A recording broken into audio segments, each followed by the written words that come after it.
जय हिंद एवरीवन, स्वागत है आपका हमारे चैनल इंडियन डिफेंस एनालिसिस में, जहां आपके लिए लेकर के आते हैं इंडियन डिफेंस की लेटेस्ट अपडेट्स को। और आज के अपने इस वीडियो में हम बात करने वाले हैं लाइट यूटिलिटी हेलीकॉप्टर्स के बारे में, जिनको हम LUH के नाम से जानते हैं।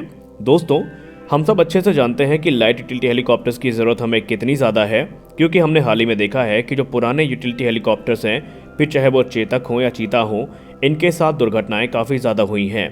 और उसको ध्यान में रख करके अब जो लाइट यूटिलिटी हेलीकॉप्टर्स हैं, इनकी ज़रूरत और भी ज़्यादा प्रबल हो चुकी है। तो आज के इस वीडियो में हम बात करेंगे लाइट यूटिलिटी हेलीकॉप्टर्स के बारे में। हम जानेंगे कि इनका इस्तेमाल किस किस रोल में किया जाएगा और ये हमारे लिए कितने ज़्यादा महत्वपूर्ण साबित होने वाले हैं। दोस्तों, बेसिकली नाम से ही क्लियर है कि ये यूटिलिटी हेलीकॉप्टर है जिनका इस्तेमाल यूटिलिटी वर्क के लिए किया जाएगा। लेकिन अभी एक रिसेंट प्लान सामने आया है जहां पर यह बताया जा रहा है कि लाइट यूटिलिटी हेलीकॉप्टर्स का इस्तेमाल सिर्फ ट्रांसपोर्टेशन के लिए नहीं बल्कि आर्म रोल में भी किया जाएगा, यानी इनके वेपनाइज वेरिएंट भी तैयार किए जाएंगे। और अंतर समझने के लिए आइए शुरू करते हैं इसके बारे में डिटेल में जानना। रिकॉनेसेंस रोल के अलावा लाइट यूटिलिटी हेलीकॉप्टर्स का इस्तेमाल अटैक रोल में किया जाएगा और इसके लिए हिंदुस्तान एरोनॉटिक्स लिमिटेड इन हेलीकॉप्टर्स को दो अलग अलग कॉन्फ़िगरेशन में विकसित कर रही है, जो कि आर्म्ड और अनआर्म्ड दोनों में होने वाले हैं। और इनमें अंतर आप इनके डिस्प्ले सिस्टम से समझ सकेंगे। लाइट यूटिलिटी हेलीकॉप्टर में ग्लास कॉकपिट का इस्तेमाल किया जाएगा, जिसे हम स्मार्ट कॉकपिट डिस्प्ले सिस्टम के तौर पर जानेंगे। इसमें 3 स्मार्ट मल्टीफंक्शन डिस्प्लेस को इक्विप किया जाएगा, जिनका एस्पेक्ट रेशियो 4:3 का होगा। वहीं इनका रेजोल्यूशन 1024x768 का होने वाला है। और ये तीनों जो डिस्प्ले हैं, ये इलेक्ट्रो ऑप्टिकल सेंसर्स के साथ कनेक्टेड रहेंगी हेलीकॉप्टर के। और जो इलेक्ट्रो ऑप्टिकल सेंसर्स हैं ऑन बोर्ड, इन्हें कंट्रोल करने के लिए पायलट्स स्मार्ट मल्टीफंक्शन डिस्प्लेस की सहायता ले सकता है। यानी ये जो इलेक्ट्रो ऑप्टिकल सेंसर हैं, ये स्मार्ट मल्टीफंक्शन डिस्प्ले की सहायता से कंट्रोल किए जा सकते हैं पायलट्स के द्वारा। अगर हम नॉन वेपनाइज कॉन्फ़िगरेशन की बात करें तो एक स्मार्ट मल्टीफंक्शन डिस्प्ले को बस कंट्रोलर के तौर पर कॉन्फ़िगर किया जाएगा, जबकि जो बाकी की 2 होंगी इन्हें रिमोट टर्मिनल के तौर पर यूज़ किया जाएगा। अगर हम वेपनाइज कॉन्फ़िगरेशन की बात करें तो वहाँ पर एक सेपरेट जो मिशन कंप्यूटर है वो इंटीग्रेट किया जाएगा, जो कि बस कंट्रोलर के जैसे एक्ट करेगा। और अगर हम प्रेजेंट डिज़ाइन की बात करें तो उसमें जो एंटी टैंक गाइडेड मिसाइल्स हैं, इनके इंटीग्रेशन का भी ऑप्शन मौजूद है। और LUH में जो इलेक्ट्रो ऑप्टिकल सेंसर्स हैं और स्मार्ट मल्टीफंक्शन डिस्प्लेज हैं, ये भी इंटीग्रेट करी जाएंगी। यानी डिज़ाइन वाइज भी ये हेलीकॉप्टर पूरी तरीके से कैपेबल है कि ये वेपन्स को कैरी कर सके। और यही कारण है कि शुरू से कहा जा रहा है कि लाइट यूटिलिटी हेलीकॉप्टर जो भारत का है, ये भारत के लिए एक गेम चेंजर प्लेटफॉर्म साबित होने वाला है। अगर सही मायनों में बात की जाए तो LUH का जो हार्ट एंड सोल होने वाला है वो होने वाले हैं इसके इलेक्ट्रो ऑप्टिकल सेंसर।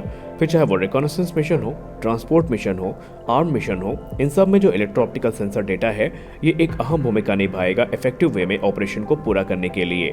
जो प्रपोज इलेक्ट्रो ऑप्टिकल सेंसर है LUH के लिए, उसमें आपको infrared camera, forward looking infrared, इसके अलावा eye safe laser range finder, laser designator, short wavelength infrared और लो लाइट कैमरा देखने को मिलेंगे, जो कि इसकी कैपेबिलिटी को काफी ज्यादा एनहांस करने वाले हैं। इलेक्ट्रो ऑप्टिकल सेंसर्स के द्वारा जो भी वीडियोस कैप्चर किए जाएंगे वो स्मार्ट मल्टीफंक्शन डिस्प्ले में दिखाई दे रहे होंगे। और उसके अलावा अगर वेपनाइज रोल की बात करें तो वहां पर भी ये सेंसर एक बहुत बड़ी भूमिका निभाते दिखाई पड़ेंगे। ये जो इलेक्ट्रो ऑप्टिकल और इंफ्रारेड सेंसर्स इंटीग्रेट किए गए हैं लाइट यूटिलिटी हेलीकॉप्टर्स में, ये इसे डे एंड नाइट की जो ऑब्जर्वेशन कैपेबिलिटीज़ हैं वो तो प्रदान करेंगे ही करेंगे, लेकिन टारगेट को सर्च, डिटेक्ट, एक्वायर, रिकॉग्नाइज और आइडेंटिफाई करने में भी एक अहम भूमिका निभाने वाले हैं। अगर हम आर्म रोल की बात करें या वेपनाइज रोल की बात करें तो फिर टारगेट को एम करना या टारगेट डेजिग्नेशन, उनके रेंज को मेज़र करना, उसमें भी ये एक अहम भूमिका निभाएंगे। और यहाँ तो बताया ये भी जा रहा है कि जो ऑटोमेटिक टारगेट ट्रैकिंग है वो भी एक इम्पॉर्टेंट रोल अदा करने वाली है। यानी किसी भी तरीके से हमारा जो लाइट यूटिलिटी हेलीकॉप्टर है वो कम नहीं होने वाला है दूसरे अपने कैटेगरी के हेलीकॉप्टर्स के तुलना में। और सेना इनका इस्तेमाल काफ़ी अच्छे से कर पाएगी, इस चीज़ को भी सुनिश्चित किया जा रहा है। यहाँ पे अब आप हिंदुस्तान एरोनॉटिक्स लिमिटेड की भी तारीफ करने के लिए थोड़ा विवश तो हो जाएंगे, क्योंकि उन्होंने जो दूरदर्शिता दिखाई है वो तारीफ के योग्य भी है।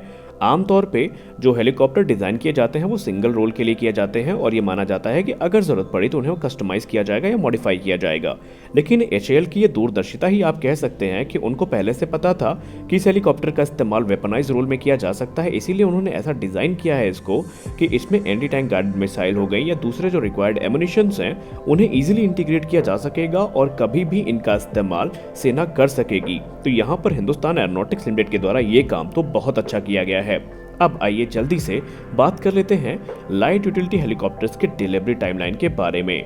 दोस्तों, इस समय तकरीबन 12 की संख्या में जो लाइट यूटिलिटी हेलीकॉप्टर्स है ये आर्मी और एयरफोर्स के द्वारा जो ऑर्डर हैं वो किए गए हैं, लेकिन बहुत जल्दी एक बहुत बड़ा ऑर्डर लाइट यूटिलिटी हेलीकॉप्टर्स का वो मिलने वाला है।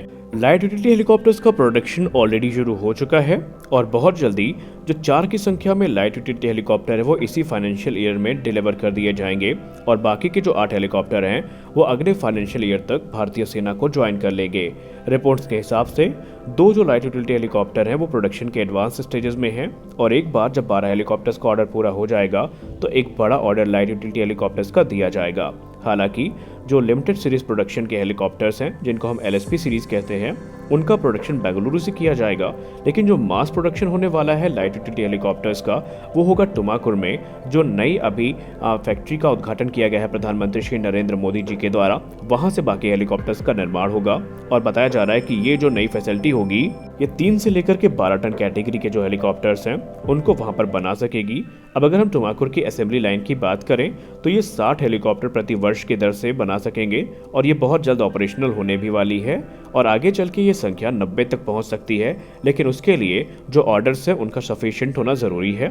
HAL ने पहले भी ये कहा है कि जो एडिशनल एक्सपोर्ट ऑर्डर उनको मिलेंगे वो भी यहीं से पूरे किए जाएंगे और HAL ने स्पष्ट शब्दों में ये कहा था उद्घाटन समय कि अगर रिक्वायरमेंट होती है तो वो 90 हेलीकॉप्टर प्रति वर्ष की दर से भी बना सकते हैं। तो यहाँ से अब आप समझ सकते हैं कि लगातार HAL अपनी जो हेलीकॉप्टर मैन्युफैक्चरिंग कैपेबिलिटी है उसको एनहांस कर रही है और बहुत जल्दी आप ये भी देखेंगे कि 175 की संख्या में जो लाइट यूटिलिटी हेलीकॉप्टर्स हैं इनके लिए एक्सेप्टेंस ऑफ नेसेसिटी प्रदान करी जाएगी और ये काफ़ी लंबे समय से पेंडिंग में भी चल रहे हैं और इस समय सेना को इनकी ज़रूरत भी है और इसीलिए आपको बहुत जल्द एक जो बड़ा ऑर्डर है वो देखने को मिलने वाला है। जाते जाते अब आइए बात कर लेते हैं अपने लाइट यूटिलिटी हेलीकॉप्टर के स्पेसिफिकेशंस के बारे में, ताकि जो इन्फॉर्मेशन अभी बची है वो भी पूरी हो जाए। दरअसल लाइट यूटिलिटी हेलीकॉप्टर एक single engine multi role helicopter है जिसका वजन 3 टन है और ये state of the art technologies के साथ में आता है। LUH में पायलट और को pilot side by side configuration में बैठते हैं और मुख्य तौर पर इसका इस्तेमाल आर्म रिकॉनेसेंस, एरियल फोटोग्राफी, इसके अलावा स्काउट रोल में किया जाएगा अटैक हेलीकॉप्टर्स के साथ में। और अगर हम ट्रांसपोर्ट वर्जन की बात कर लें या फिर सिविल वर्जन की बात कर लें तो पायलट और को पायलट के अलावा इसमें 6 पर्सनल्स बैठ सकते हैं और ये जो चॉपर है या हेलीकॉप्टर है ये 1 टन के कार्गो को अंडरस्लंग ले सकता है या उसको लेकर उड़ सकता है। इसके अलावा 500 किलोग्राम तक के पेलोड के साथ इसकी जो रेंज है वो 350 किलोमीटर की होगी और जो टोटल फेरी रेंज है वो 500 किलोमीटर की होने वाली है। इस हेलीकॉप्टर की जो सर्विस सीलिंग है वो 6.5 किलोमीटर की है और इसने अपनी जो कैपेबिलिटीज़ है उनको ऑलरेडी हाई एल्टीट्यूड एरियाज में हिमालय के प्रदर्शित भी कर दिया है और उसके कई ट्रायल्स किए गए और सब कुछ पूर्णतया सफल था। तो आज के इस वीडियो में बस इतना ही। हम आशा करते हैं कि ये वीडियो आपको अच्छी लगी होगी। अच्छी लगी तो इसको लाइक ज़रूर करिएगा और जिस प्रकार आपका रिस्पांस आ रहा है वो हमारे लिए काफ़ी ज़्यादा उत्साहवर्धक भी है। तो आपका एक लाइक और एक सब्सक्राइब हमारे लिए काफ़ी महत्वपूर्ण है, तो करिएगा ज़रूर। मिलते हैं अगले वीडियो में, तब तक के लिए जय हिंद।